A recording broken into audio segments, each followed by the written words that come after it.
अक्सर आपने देखा होगा, जब किसी व्यक्ति की मृत्यु होती है तो 4 लोग उसको कंधा देते हैं और शमशान घाट तक ले जाते हैं। उनके साथ क्या होता है ये किसी को नहीं पता। आज इस रहस्य से पर्दा उठने वाला है। सुनकर हैरान हो जाओगे कि उनको इसका क्या परिणाम भोगना पड़ता है। इसीलिए इस कथा को ध्यान से सुनना। द्वारका के शांत प्रांगण में समुद्र की लहरों पर चंद्रमा की धवल छाया झिलमिला रही थी और प्रभु श्री कृष्ण कमलासन समान शांत बैठे थे कि तभी आकाश में एक मधुर कंपन हुआ, विशाल पंखों की गूंज फैली और गरुड़ प्रभु के चरणों में प्रणाम करते हुए बोले, प्रभु मेरे मन में एक जिज्ञासा है, एक रहस्य है जो मृत्यु, आत्मा और अंतिम यात्रा से जुड़ा है, कृपा कर इसे स्पष्ट कर दीजिए। कृष्ण मुस्कुराए, उनकी आंखों में अनंत करुणा चमकी और वे बोले, गरुड़ तुम्हारी हर जिज्ञासा धर्म का द्वार खोलती है, पूछो तुम्हें क्या जानना है। गरुड़ ने विनम्र स्वर में कहा, प्रभु जब मनुष्य देह छोड़ते हैं, जब उनकी अर्थी उठती है, जब लोग कंधा देते हैं, तब मैंने कई बार अनुभव किया है कि आत्मा उन कंधा देने वालों को देखती है, जैसे किसी अदृश्य दृष्टि से उन्हें परखती है। प्रभु ये क्यों होता है? क्या यह केवल परंपरा है या इसके पीछे कोई गहरा दिव्य रहस्य छिपा हुआ है?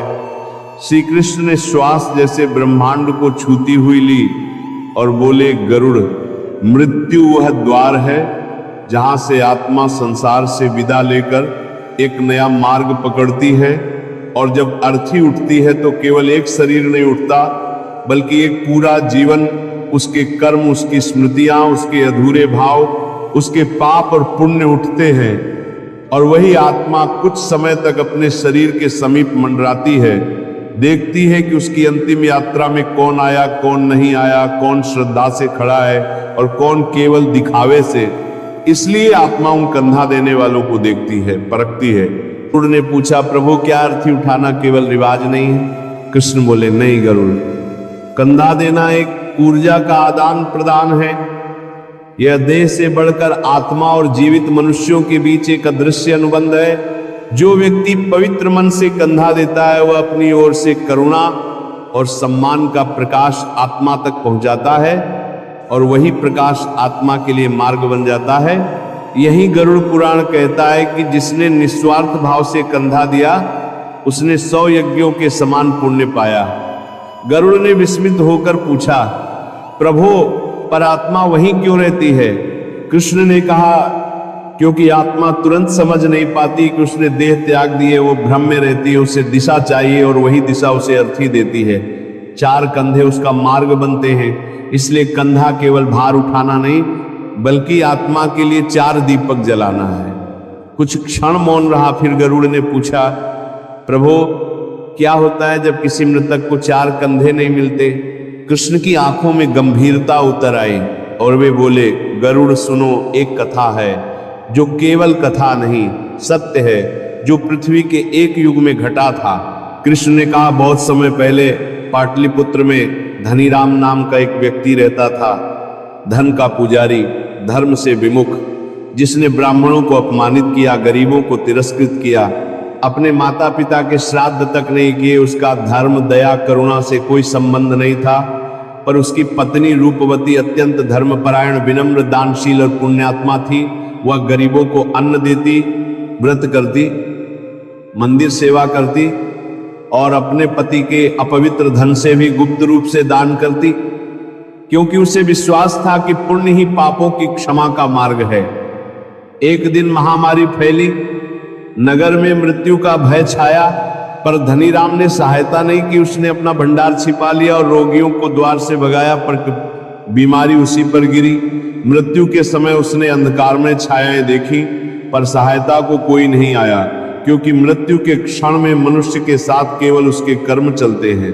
गरुड़ गहरी सांस लेकर बोले, प्रभु उसके मरने पर क्या हुआ? कृष्ण बोले, यही रहस्य की शुरुआत है। जब धनीराम की मृत्यु हुई तब नगर ने उसकी अर्थी को कंधा देने से इनकार कर दिया। लोग बोले, ये वही है जिसने कभी किसी का अंतिम संस्कार नहीं कराया, ब्राह्मणों का सम्मान नहीं किया, दान नहीं दिया, तब उसकी आत्मा कौन उठाए? रूपवती ने विनती की, पर केवल 3 कंधे मिले, चौथा कंधा कोई देने को तैयार नहीं था। तब अर्थी वहीं रुक गई, हवा कांपने लगी और रूपवती ने देखा कि उसके पति की आत्मा अर्थी के पास ही व्याकुलता से भटक रही थी। काले धुएं में घिरी हुई, भय से कंपित आत्मा देह के बिना भी उसी देह से बंधी थी। गरुड़ ने पूछा, प्रभु क्या आत्मा देह के पास रहती है? कृष्ण बोले, हाँ गरुड़, जब तक अर्थी पूरी विधि से नहीं चलती आत्मा आगे नहीं बढ़ती। और गरुड़ पुराण स्पष्ट कहता है, यदा चतुर्थम स्कंधम प्रेतस न लभ्यते तदा आत्मा न स्वर्गम न यमलोकम न पुनर्जन्म लभते। अर्थात बिना चौथे कंधे के आत्मा अधर में लटकती है, न आगे बढ़ पाती है, न लौट पाती है और समय के साथ प्रेत बन जाती है। गरुड़ यह सुनकर गंभीर हुए, प्रभु फिर क्या हुआ? कृष्ण बोले, रूपवती ने नगर के कोने कोने में जाकर प्रार्थना की और अंततः एक अज्ञात युवा साधु आगे आया। उसने कहा, मेरा धर्म दया है, मैं चौथा कंधा दूंगा। निस्वार्थ भाव से दिया गया कंधा आत्मा के पापों को मुक्त कर देता है और साधु का मन निष्काम था, इसलिए वह पाप का भागी नहीं बना। जैसे ही चौथा कंधा मिला, हवा शांत हुई, धुआं हट गया और सूर्य की किरणें अर्थी पर पड़ी और रूपवती ने देखा कि धनीराम की आत्मा धीरे धीरे ऊपर उठ रही है, मानो भार उतर रहा। वो गरुड़ ने पूछा, प्रभु क्या चौथा कंधा देने वाला मृतक के पापों में बंध जाता है? कृष्ण ने कहा, नहीं गरुड़, यह भावना पर निर्भर है। यदि कोई लोभ, भय, स्वार्थ, प्रतिष्ठा या दिखावे से कंधा देता है तो वह मृतक के अधूरे कर्मों से बंध जाता है, पर जो श्रद्धा, दया और करुणा से कंधा देता है वह केवल आत्मा की मुक्ति का साधन बनता है, न पाप लेता है न बंधन। कृष्ण आगे बोले, चौथा कंधा 4 पुरुषार्थों का प्रतिनिधित्व करता है, धर्म, अर्थ, काम और मोक्ष। और यदि इनमें से कोई अधूरा हो तो आत्मा का मार्ग अटक जाता है। इसलिए चौथा कंधा ईश्वर द्वारा दिया अंतिम अवसर है। जैसे दीपक अंधकार में राह दिखाता है, वैसे ही चौथा कंधा आत्मा को दिशा देता है। गरुड़ ने विनम्रता से पूछा, प्रभु क्या कभी आत्मा संकेत देती है कि वह मुक्त नहीं हुई?